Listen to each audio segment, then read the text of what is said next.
প্রায় ৬ থেকে ৮ ফুট লম্বা বিশাল এই ড্রাগন ফলের গাছ রোপণ করা হয়েছে ১০ তলা ভবনের ছাদে। হ্যাঁ দর্শক, জমিতে নয়, ড্রাগন ফলের চাষ হয়েছে বাড়ির ছাদে। এ যেন বেবিলনের ঝুলন্ত উদ্যান। জেনে অবাক হবেন, শখের বশে গড়া আধুনিক এ ছাদ বাগান থেকেই বছরে আয় হচ্ছে লাখ টাকার উপরে।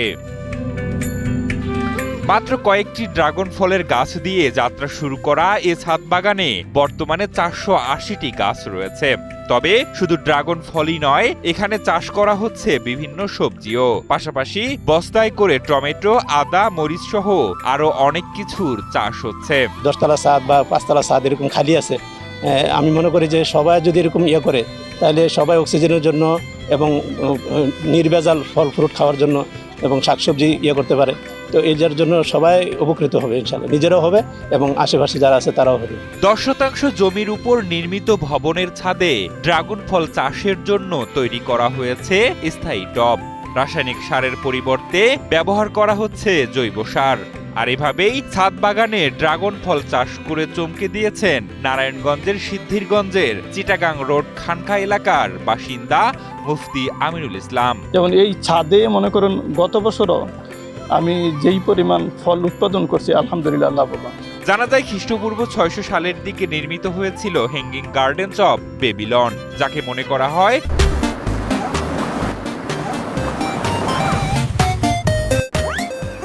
বিশ্বের প্রথম ছাদ বাগান। আধুনিক সময়ে এর পরিকল্পিত ও প্রযুক্তি নির্ভর ব্যবহার শুরু হয় ইউরোপে। তবে মুফতি আমিনুল ইসলাম ২০২১ সালে মদিনা বিশ্ববিদ্যালয় থেকে পিএইচডি ডিগ্রি শেষ করে ইউটিউবে ভিডিও দেখে ড্রাগন ফল চাষাবাদে আগ্রহী হন। কিছুদিন বাহিরে ছিলাম, লেখাপড়া করছি সৌদি আরবে, মদিনা বিশ্ববিদ্যালয়ে পিএইচডি করছি।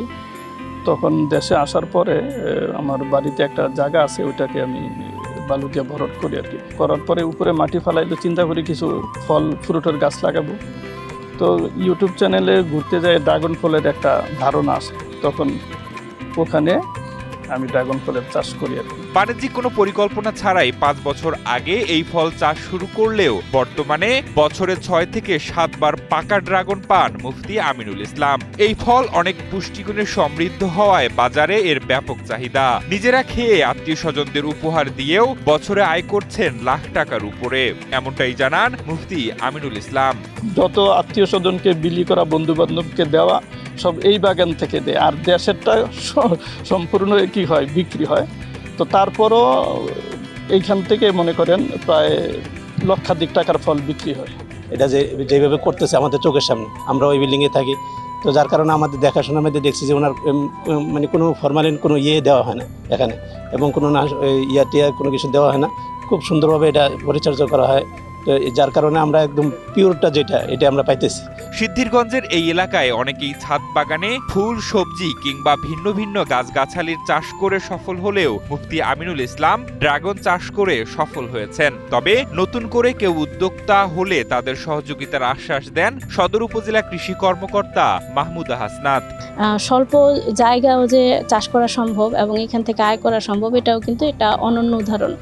এবং এই ড্রাগন খুবই পুষ্টিকর ফল এবং এটি একটি নিরাপদ ফলও বটে। কারণ হচ্ছে যে উনি সম্পূর্ণ নিরাপদভাবে নিজেই এটা উৎপন্ন করছে, তাই এতে ওনার পুষ্টির এবং আর্থিকভাবেও লাভবান হচ্ছে। এবং আমাদের সরকারি যে কোনো ছাদ বাগান সংক্রান্ত কোনো সহযোগিতা আসলে আমরা পরবর্তীতে হচ্ছে এখানে বা বিভিন্ন জায়গায় সহযোগিতা আসলে পরবর্তীতে নারায়ণগঞ্জ সদর উপজেলায় সেগুলা কৃষকদের মাঝে বিতরণ করা হবে। ড্রাগন ফলের গাছে রোগবালাই কম, পরিচর্যা ঠিক মতো করলে এ ফলে চাষি লাভের মুখ দেখবে। আর মুফতি আমিনুল ইসলামের নগর কৃষি বাণিজ্যের সফলতা দেখে বেকার যুবকরা আগ্রহী হবে বলে মনে করছেন সংশ্লিষ্টরা।